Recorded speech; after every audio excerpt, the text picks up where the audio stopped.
Olá, seja bem-vindo ao último ADM Live de 2020, o ano que nós entramos com esse programa que já faz parte da sua manhã aqui nas mídias do CRA-RJ. Bom, e para fechar esse ano, a gente convidou ninguém menos do que o presidente do Conselho Regional de Administração do Rio de Janeiro, administrador Wallace Vieira, que vai falar um pouquinho sobre tudo que a gente passou nesse último período e contar um pouquinho dos projetos futuros que a gente tem para você, registrado, estudante e empresas que estão aqui no nosso conselho. Wallace, seja muito bem-vindo.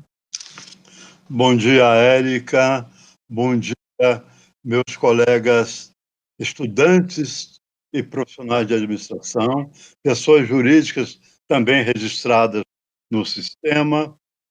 Bom dia a meus queridos colaboradores internos, elo mais significativo e importante dessa cadeia de valor de qualquer organização, indissociáveis, né, de um processo de mudança, como foi o processo que nos alcançou. A equipe da assessoria de comunicação social responsável de colocar no ar, colocar o conselho na mídia, colocar o conselho no coração de vocês. Muito obrigado. Que bom. Wallace, na sua visão, né, como gestor, como presidente da instituição, né, o ano de 2020 não foi fácil para ninguém, mas na sua visão, quais foram os pontos fortes que a gente precisa destacar de tudo isso que a gente passou nesse último período?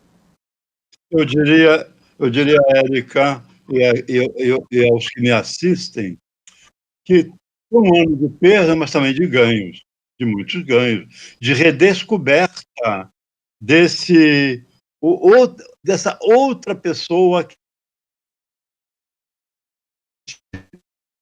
no nosso inconsciente, na nossa vida. Você sabe que na psicanálise você tem esse dueto, o manifesto, que é essa palavra fácil, muitas vezes irresponsável, e o latente que governa a vida da gente. E a gente nunca e dificilmente a gente se encontra com esse latente que está dentro da gente.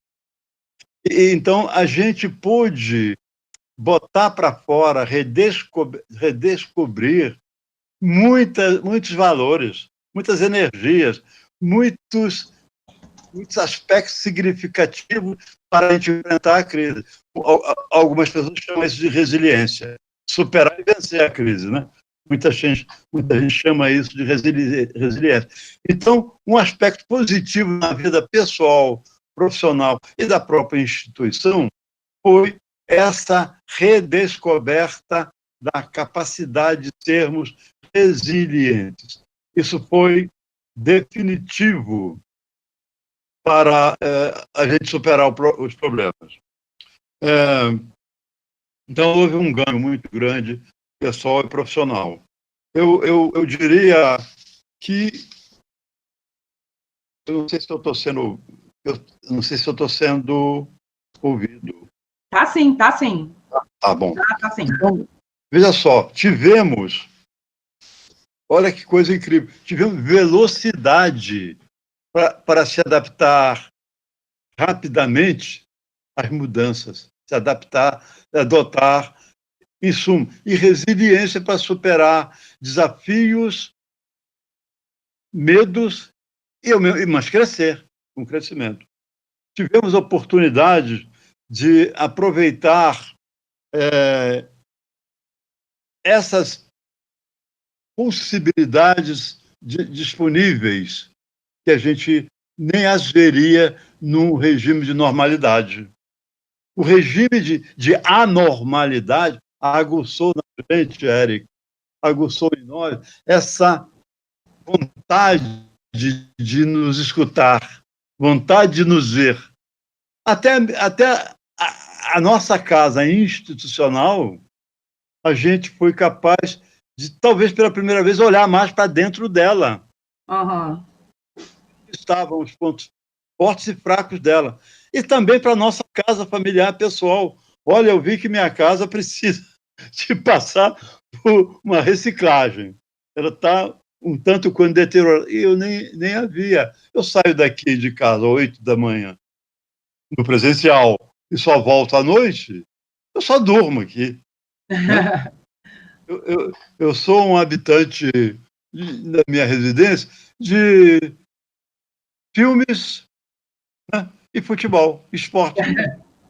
Eu não vi a minha casa. Hoje eu estou vendo. A minha filha Tatiana está me ouvindo, ela está presente e ela sabe do que eu estou falando. Né? Bom, então a gente, pela primeira vez, a gente teve esse olhar, essa escuta ampliada para nós mesmos e para o nosso derredor. E com isso nós fomos mais empáticos, passamos a nos colocar no lugar do outro, ver a vida no lugar do outro. E essa troca mútua, né, de enriquecimento, de transmissão de conhecimento mútuo. Mas eu diria também que, por isso, nós fomos muito criativos para superar a crise.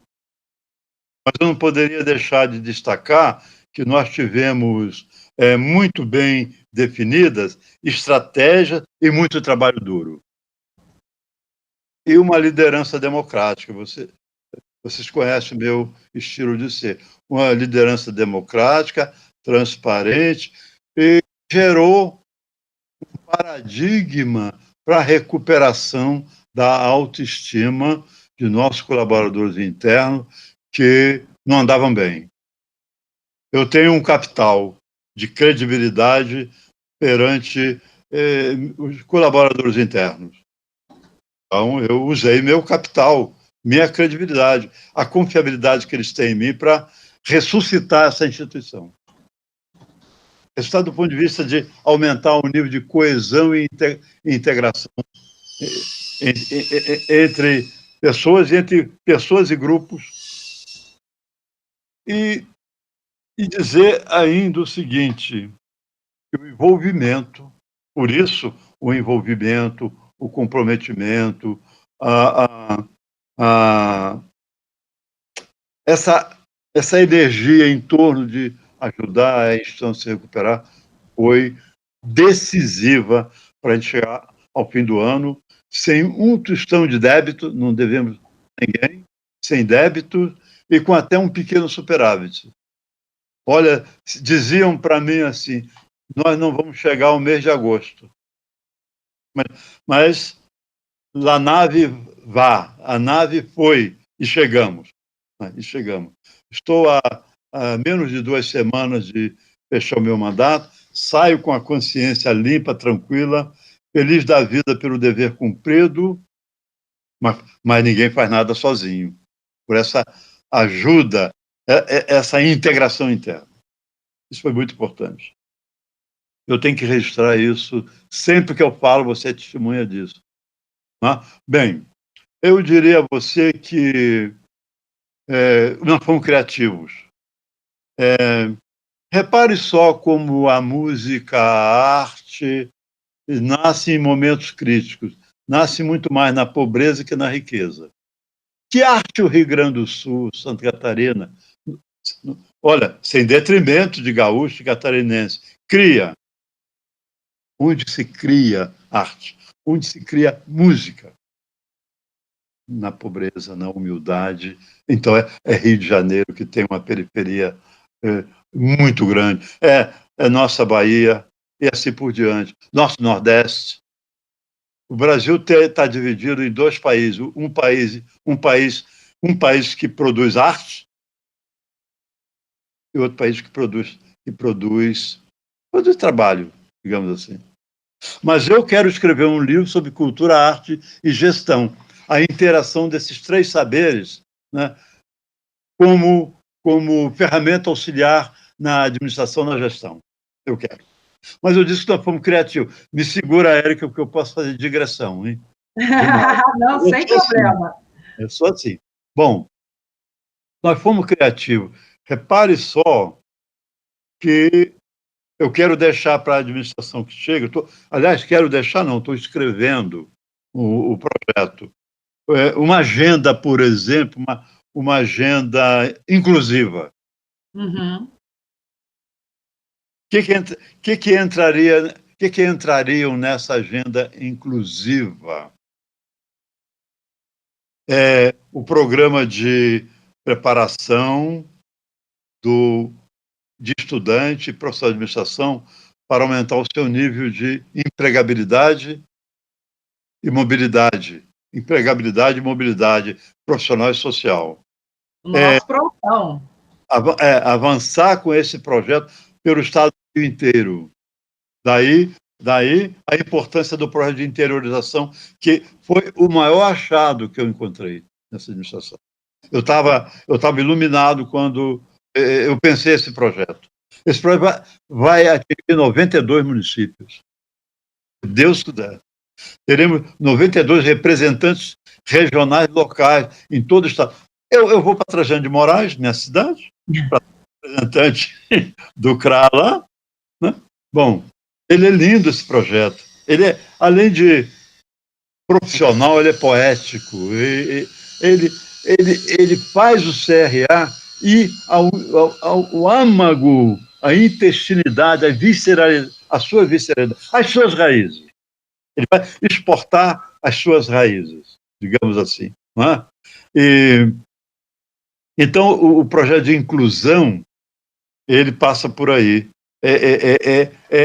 Estender, sair da sede do Rio de Janeiro e estender tudo isso para o Estado. Aí eu diria, esse programa que chama-se Proação, que nós estamos em final de gravação, para ele se tornar virtual. O PROA, que é o Programa de Preparação do Aposentado para a aposentadoria e pós-trabalho, o aposentado não morre. Ele pode diversificar, à medida que ele tem valores, ele pode diversificar suas atividades e não botar o pijama. Eu me recuso a botar pijama, Érico. Eu me recuso. Tá? Então, nós estamos dando a esse pessoal essa possibilidade de redescobrir nesse candidato à aposentadoria valores sepultados pelo dia a dia do trabalho. O trabalho mata a gente também, quando você vira um ser essencialmente laboral. A organização tem que ser um ente sócio-técnico e não só tecnicista. O tecnicismo da organização mata as pessoas, mata o que você tem e poderia ser redescoberto. Então, esse projeto visa isso. Eu falo de um projeto de inclusão. O Aproxima, que foi exatamente, nasceu nas dificuldades nossa como um projeto voltado para amenizar, orientar e amenizar as dores de muitas pessoas impactadas pela pandemia. Esse projeto foi muito lindo. É lindo. Eu quero estendê-lo. A administração que virá deverá estendê-lo. Nessa agenda que eu estou colocando, de novo, assistência sócio-jurídica, estendendo-a para o interior, sempre de olho no interior. Então, eu estou criando um mantra do projeto que eu estou escrevendo. Tem muita coisa, eu só estou falando, né, do projeto que eu estou... Porque ainda não passei para a gestão que chega. Não é muito legal estar entrando em mais... É importante pontuar esses projetos que o CRA está colocando em prática, né? Está colocando em prática. Mas esse projeto que eu estou escrevendo, ele se apoia em 6 eixos, em 6 vertentes. A vertente institucional, veja só, na vertente institucional, são 6 projetos. Eu só vou falar de um, ou de 2. O projeto da van itinerante é adaptar a outra van, que tem capacidade para 18 pessoas, para também interiorizar a ação do Conselho. Itinerante são o outdoor do Conselho, ademais de tudo isso. Né? É o Conselho que se desloca. Mas com a virtualização, o Conselho já se deslocou, né, num segundo. Né? Bom, as vans itinerantes, o projeto das comissões especiais. nós temos que interiorizar essas comissões especiais, que elas são a convocação do colega administrador para participar de uma comissão especial de recurso humano, uma comissão especial de logística, uma comissão especial de marketing, uma comissão especial de governança participativa e assim por diante. Então, reunir-os no interior, em torno dessas comissões, e a comissão central no Rio de Janeiro, ela vai normatizar o trabalho das comissões do interior. Né? Quer dizer, esse elo entre a sede que pensa e os administradores que agem tem que ser integrado. Não existe esse gap, esse ato entre o pensar e o agir. Eles são indissociáveis. Mas eu quero essa indissociabilidade na prática, e não no livro, bonito em livro, não em livro, em discurso. Bem, então você tem um projeto institucional, um eixo institucional, um eixo voltado para a educação acadêmico-corporativa. Quem sabe a gente possa chegar a ter aqui dentro MBAs, mestrado e doutorado. Tá? Reconfigurar a universidade corporativa. Na sua área, que é a área de comunicação social, a pandemia me atrapalhou nesse aspecto que eu estou listando agora. Eu penso muito em rádio e TV com programação realmente como se fosse uma rádio e TV pequenas. Tá? Passando informação, passando conhecimento, lives, conferência, em suma, a gente não teve um bom resultado nas eleições. Então, a gente tem que pensar política e tecnicamente o tempo todo. Não estou falando de politicagem, eu estou falando de projetos do bem. Quando você tem projetos do bem, você está fazendo política no bom sentido. É por aí que eu acho que os administradores, os que votaram, disseram para a gente assim: vocês têm que trabalhar mais. Trabalhe mais para terem o nosso apoio. Claro, ganhamos a eleição, mas a gente temos perdido a cada eleição votos e a oposição crescendo. Olha, eu não estou falando de eternização em cargo, não. Eu estou falando de trabalhar para receber o reconhecimento da categoria. Trabalhar mais. Então, isso tem que ser um mantra. Pensar política e tecnicamente, diuturnamente, indissociavelmente, durante todo o mandato. Outro eixo, eu falei do institucional, já falei da agenda inclusiva, ela é um eixo, mas tem os demais eixos que eu estou falando assim, sem ter lido, tentando me lembrar, mas são seis eixos. Claro, o último eixo é RH, recursos humanos. Os demais eixos, são 6 eixos, são dependentes desse. Sem esse não há mudança. Né? Bem, então eu estou produzindo esse documento. Para te dizer a verdade, eu sou inconformado com o que eu escrevo. A cabeça ferve. Então esse projeto já estava pronto, eu já alterei uma vez, ele foi se enriquecendo à medida que você vai se lembrando de coisas. Quando nós estamos impactados pela pressão do dia a dia, dessa pandemia, pandemonia, né? A gente tem o pensamento rupturado bastante, né? Uhum. O impacto atrapalha a gente. Mas, então, hoje, às vezes eu acordo 3 da manhã e vou para a sala escrever, porque a construção de uma ideia é um parto. É um parto. E se você não der a luz a essa ideia, você não dorme. Verdade. Aí eu venho para a sala, escrevo, não o projeto, mas escrevo as ideias, e aí durmo igual uns anjos depois. Presidente, deixa eu te perguntar.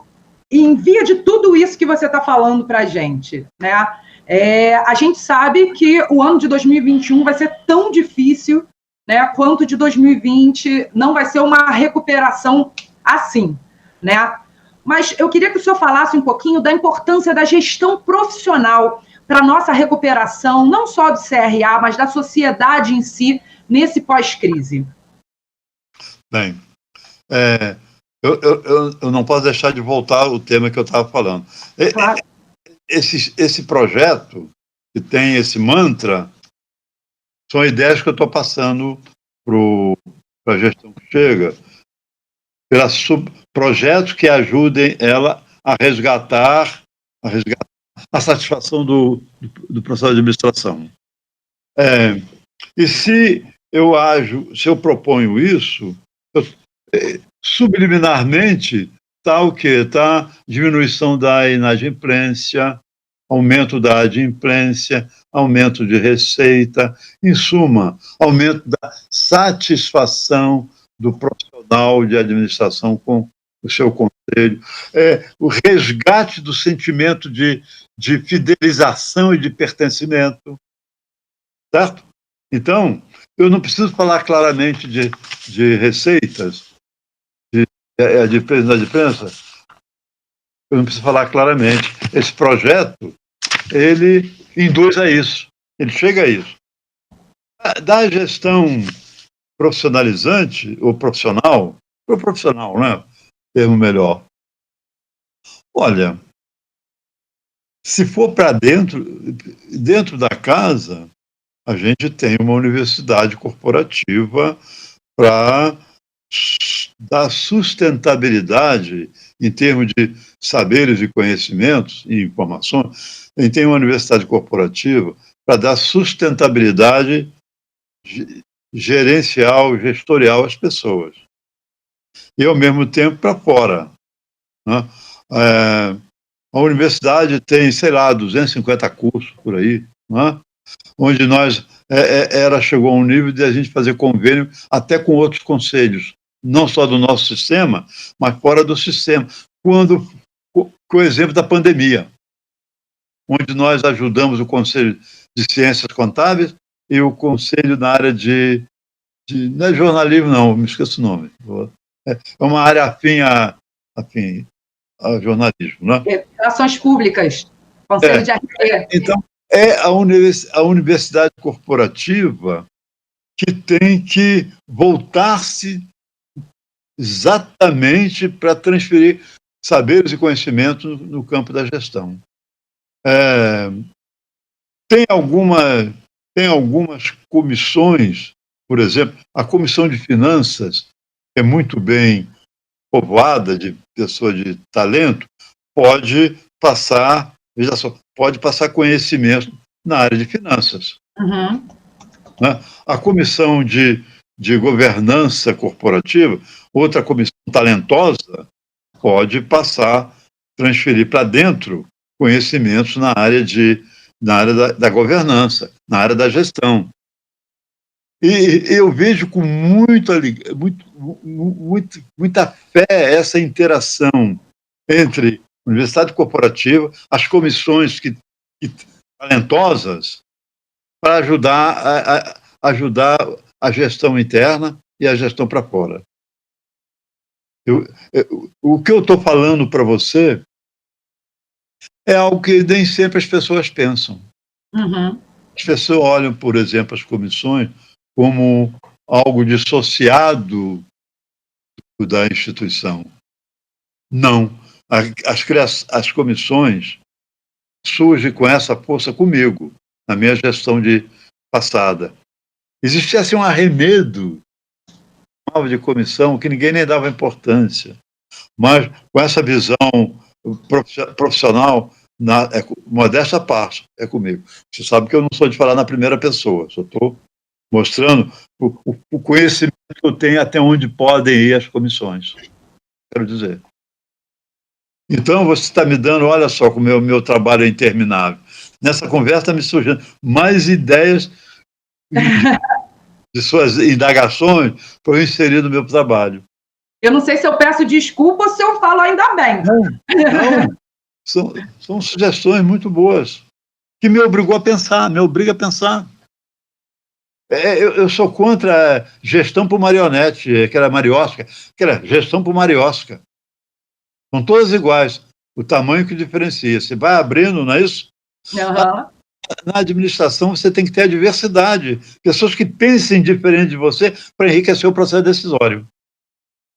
Se você quer pessoas iguais a você não quer mudança, você quer ditadura. Sim. Tá? Sim. Presidente, a gente recebeu uma pergunta aqui no nosso YouTube do administrador Júlio César Souza de Andrade. Ele pergunta o que se tem de medidas para aproximar o Conselho dos Administradores, pois na minha cidade perdemos a delegacia, que também tinha uma atuação fraca e limitada, não trazia cursos e eventos eram raros. Quais são os planos para a ascensão da nossa categoria, fiscalização, normalização, para que não ocupem nossas áreas? Né? É mais um administrador preocupado com o que está acontecendo. Né? A sua palavra como presidente, eu acho que é imprescindível para mostrar aos profissionais todo esse trabalho que a gente tem feito, que a gente está fazendo, que vai fazer muito mais ainda. Ok. É Júlio César o nome dele? César Souza de Andrade. O colega Júlio César, essa minha fala toda é exatamente nesse sentido de interagir, né, continuamente, permanentemente, o estudante profissional de administração e a instituição. Esse projeto ele visa aumentar a escuta, quer dizer, a escuta de vocês, que são a razão de ser da instituição. Nós temos que direcionar os nossos projetos, né, para vocês, administradores. Vocês são o início, o meio e fim. Tem que ser assim. Tem que ser objeto de nossa ação, de nossa atuação. Se for pensar diferente, não tem sentido existir conselho. Não tem sentido. Eu passado. Eu sou um cara incomodado com a mesmice, Júlio, tá? Infelizmente, meu mandato está terminando, né? Ao terminar, eu estou deixando por escrito um legado para responder exatamente a sua indagação. Infelizmente, eu tenho minha fala, meu encontro com vocês é só de 30 minutos, mas eu estou disposto a ouvir vocês outras tantas áreas. Mesmo saindo do conselho, vocês terão a minha escuta permanentemente, porque, Júlio, eu tenho outras formações, mas a formação que me sensibilizou e que me humanizou foi a administração. Eu tenho formação na biologia, eu tenho formação na terapia, na psicanálise, mas eu elegi a administração como o meu objeto de satisfação, de alegria. É o que mais me permitiu contribuir com as pessoas. E não é só dentro do conselho. Eu trabalhei muito para a nossa profissão nas empresas que eu passei como diretor, presidente de algumas empresas. Eu elevei a administração dessa empresa a um nível acima de tudo. Acima de tudo. Então, eu sou administrador por vocação, sou administrador por adesão, sou administrador por tudo que a administração me permitiu ajudar o outro, quando você é idealista. Jamais eu deixarei matar uma ideia. A morte de uma ideia é muito triste. A morte de uma ideia é muito triste. E a administração é a minha ideia. Eu não vou deixar ela morrer nunca. E com isso eu posso ajudar. O projeto, então, que eu estou escrevendo, e que quando você fala daí, a Érica também, já me deram mais subsídio para melhorar o projeto. Mas o projeto visa exatamente atender a sua demanda, digamos assim. Presidente, obrigado, Júlio. Obrigada, presidente, pela resposta ao Júlio. Júlio, espero que esteja respondido. E para a gente fechar o nosso papo, eu queria que você mandasse um recado diretamente para todos os administradores que, assim como o Júlio, estão nos ouvindo, todos os estudantes e toda a sociedade, né, um recado diretamente para essas pessoas que hoje estão nos vendo, nos ouvindo, e com certeza depois que o vídeo for ao ar, muito mais pessoas vão ser atingidas, presidente. Bem, eu percebo, não é na primeira pessoa do pessoal, é percebível, mas além de perceber, a gente tem que agir, não adianta só perceber, não é? Não entrar na arena, que nós pecamos por alguma falta de consciência profissional. Olha, nas plenárias, quando entra relato de processo, é comum as pessoas pedirem licença ou cancelamento porque não exerce a profissão. Aí se pede a folha de inspeção de cargo, ela exerce a profissão, só exerce. Ela diz, eu não estou no exercício da profissão porque eu faço isso. O que ela diz que faz é administração. Então, eu noto uma falta de consciência profissional muito grande. Eu noto uma falta de pertencimento profissional muito grande. Aliás, eu quero escrever um livro sobre esse tema. Que você, Érica, me colocou agora. Está na minha agenda escrever um livro, fazendo um diagnóstico, uma avaliação e uma proposição sobre esse tema. Então, falta de consciência profissional, falta de pertencimento profissional, falta de visibilidade e identidade, então, com a profissão. Olha, eu trabalhei muito para aproximar o conselho da sociedade. Esse é um outro papel da maior importância. Mudar o olhar da sociedade sobre a nossa profissão. A sociedade saber que a nossa profissão está imanentemente associada à construção, desenvolvimento da riqueza nacional. Nós não somos uma profissão dissociada disso, não. A globalização impactou o quê? Qual foi a profissão mais impactada pela globalização? As organizações. E por decorrência, a administração. Então, a gente tem que ter essa consciência que eu estou colocando. Muitas vezes, e participar. Veja só, Érica, as pessoas têm que participar. Temos que aumentar a escuta para as pessoas estarem conosco dizendo quais são as suas dores sentidas como profissional. E nós, na minha gestão, fizemos muito trabalho para a sociedade. Nós fizemos até participamos até do planejamento estratégico do Tribunal de Contas do Estado. Nós viramos um órgão de consultoria para conselhos estranhos ao sistema e para os conselhos do sistema, em nível nacional. Sempre a busca de mudar o olhar da sociedade. Sempre foi esse o meu mantra mesmo, meu mantra. Então é isso que eu coloco, Érica. A gente tem que esse recado, que está longo, já é uma carta, né? Então, é isso aí. A gente tem que entrar de corpo e alma nessa avaliação da nossa profissão perante a sociedade e perante nós. O que nós fazemos para ela? Nós estamos satisfeitos com ela? Ela nos produz qualidade de vida, harmonia de vida, etc, etc. Eu noto que muita gente vem fazer administração sem ter vocação. Aí dá nisso, não se registra, né? E posturas semelhadas. Às vezes as pessoas vêm fazer uma formação por moda, outra vez por influência de família, outras vezes por moda, influência de família, influência dos amiguinhos. Mas é nós que temos que descobrir o nosso caminho. Uma vez eu devia ter uns 5 anos de idade, eu ouvi meus pais, porque no passado só existia a rigor medicina, não é? Medicina, engenharia, direito. Nada mais.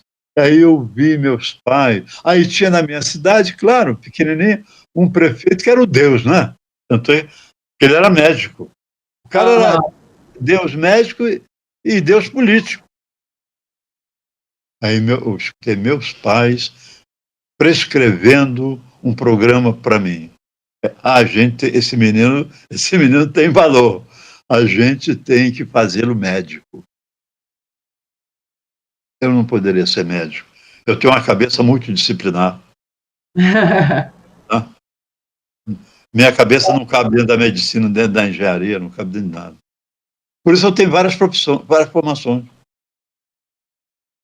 Ainda bem que caiu na administração.